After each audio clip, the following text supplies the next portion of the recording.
একটা মানুষকে সারাদিন মিস করা, তাকে ফিল করা, তার জন্যে নিজের ভেতর প্রতিনিয়ত কী চলে সেটা তাকে বোঝাতে না পারার মতো বাজে অনুভূতি দুনিয়াতে আর কিছু হতে পারে না।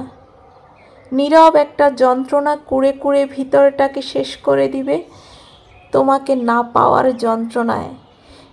কিন্তু তুমি এই যন্ত্রণার ছিটে ফোঁটাও জানতে পারবে না। প্রতি মুহূর্তে ভিতরে ভিতরে এক কষ্টের পাথর বয়ে বেড়াতে হবে, যার ভার কল্পনার বাহিরে। ভালোবাসলে কত রকমের শাস্তি পেতে হয় তা আমার জানা নেই, কিন্তু ভুলে যাওয়ার মতো দ্বিতীয় কোনো শাস্তি হতে পারে না। ভালোবাসলে মানুষ কতটা সুখী হয় আমার জানা নেই, কিন্তু ভালোবাসার মানুষকে হারালে মানুষ কতটা কষ্ট পায় তার নমুনা আমার থেকে ভালো আর কে বা জানে।